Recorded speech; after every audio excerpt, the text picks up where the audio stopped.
It's academics, and now we're a country broken, divided by rich and poor, black and white, and of course, we've come a long way since segregation, since slavery, but subtle things constantly remind us of that rift each and every day.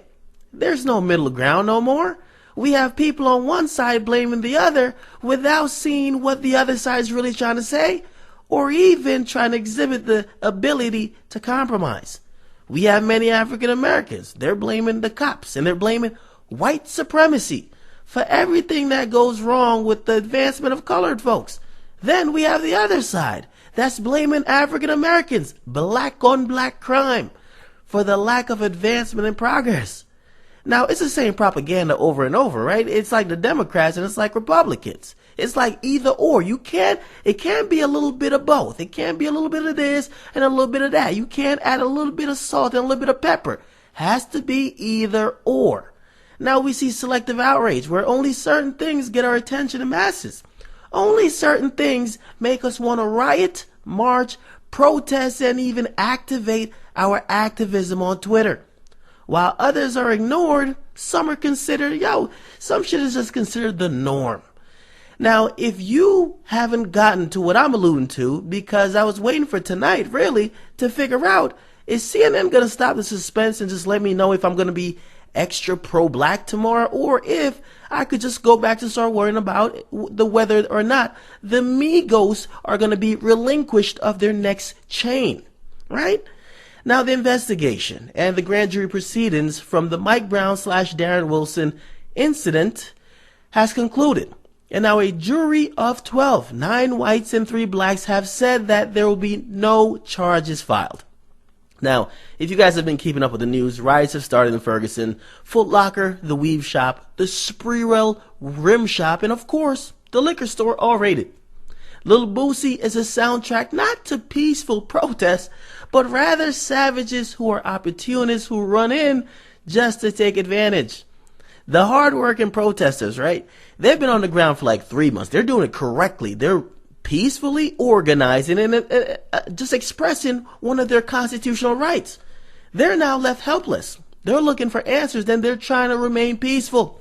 They're then getting aspersions are being cast on them like they're doing also the fucking fuckery. Now, cops have reverted to being militarized in the streets, right? They're throwing tear gas, all type of little explosions, fires. We're hearing gunshots. We're hearing mass fuckery. Now, for most black people, the thing is that the first thing that comes to mind is that there is an injustice that happened, right? Justice was not served. Justice for Mike Brown, right? But now, of course, because we've been hearing what we thought were facts for 3 months, dozens of so-called witnesses, they all been saying kind of the same thing. So we automatically thought, well, if enough of y'all kind of say that, he's fucking guilty. Fuck charges. We need a public hanging. Maybe even death by firing squad. We already tried him on social media. He was guilty by black Twitter, right? But then there was a minority of people that said, hold on. It seems he should be charged based on what we're hearing, but let's believe in due process. Let's actually wait till all the facts come out. Maybe let's wait until all the testimonies are out there and all the evidences really come to light, right? Now, that was the unpopular opinion, but some kind of held that, right? So now, the announcement came down that Darren Wilson wasn't going to get charged, and that he was indeed laid up in the W Hotel, getting fanned down by 3 Lebanese thoughts, and while he was getting his toes sucked and fed seedless grapes, and he was just chilling out, right? Now we're all mad. Now here's the thing, because we've heard a bunch of world star stories about what happened, right? We've heard a lot of woofing, but I really only deal with facts. So whether you want to be a cynic and believe that the facts are tampered with, man, that's on you. I can't help you. That's on fucking you. But now here's the thing, because not only that, I believe in a legal system, because I think we all have to. Because if you didn't, why the fuck are you waiting until now to riot? If you don't believe in a legal system or you don't believe in the process, you should have been stealing Jordan since day one. Steal your Jordan, steal your rims, steal your Remy weave on day one. Don't wait until 3 months later when they then say the system didn't work how you thought it was going to work. So now here's the thing, and this is where it really boils down to, at least for me. There's hundreds of pages of transcripts of the grand jury testimony that I am going to have to personally sift through to make my own damn mind up, right? Now, do I currently think, damn, from what I'm hearing and from what I even saw and how I'm thinking about it, do I think he should have gotten charged? I'm talking about Darren Wilson? Yes. Now, obviously, 12 people who know way more than I do thought differently. And I need to find out, and I'm going to find out why. I'm going to read through the whole fucking thing. But here's the question. Will you? Will you? For everybody that's saying, fuck the cops, burn shit down, fuck everyone, go die for the cause, will you go read everything, evaluate all the facts on your own, and then make your own mind up without being told, right? Are you listening to me for me to tell you how to make your mind up? Or you listen to the news for them to tell you how to make your mind up? Or you follow your favorite social media personnel for them to tell you how to make your mind up, right? You about to go listen to the radio in the morning. You want them to tell you how to make your mind up. You going to listen to BT? You going to listen to MTV? You going to watch Fox News? Are you waiting for somebody else to tell you how to think about this situation, right? Or maybe a couple of hundred pages of transcript, raw transcript, and also evidence that you could physically see. Is that scaring you off, nigga? If that's scaring you off, my nigga, you might not be built for this then. Listen, Martin and Malcolm, they were reading books. They were reading documents. They were trying to go off facts. Not 140 characters on Twitter. But here's the thing.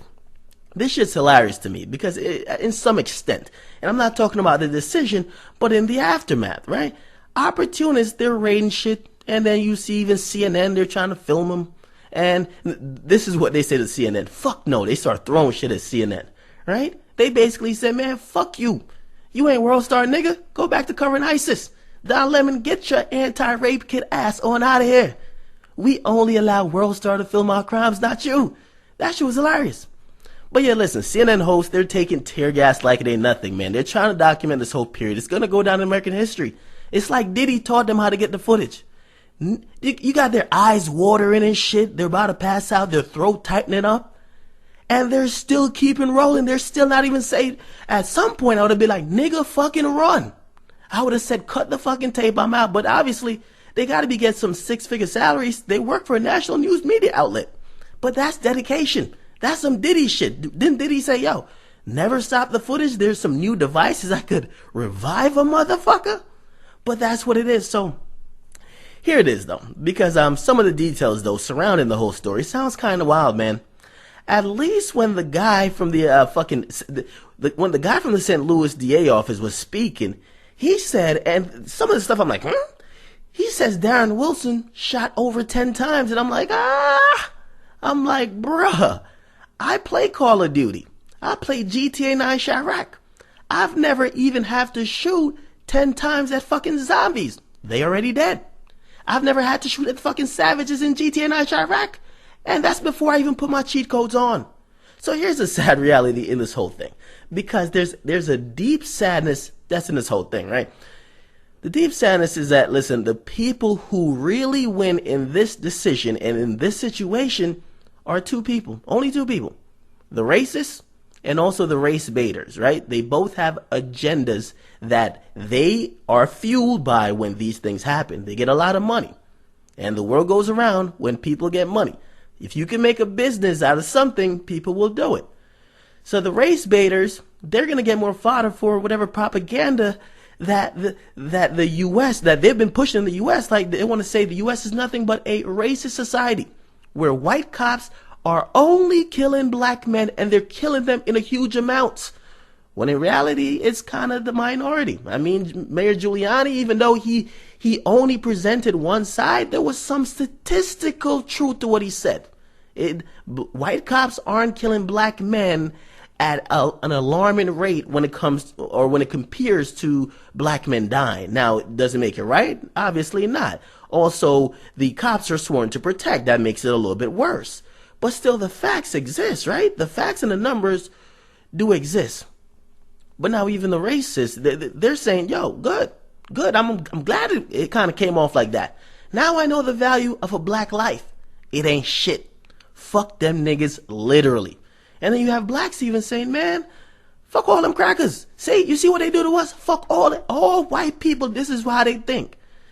It's easy to just stereotype and just generalize a whole group because of one situation, right? But now, as I said, nobody wins, man. Just like in one of my favorite shows, and my favorite shows of all time, really, it's The Wire. And it was a classic scene, and I can't remember who was in it, but there was a classic line that it always stuck with me.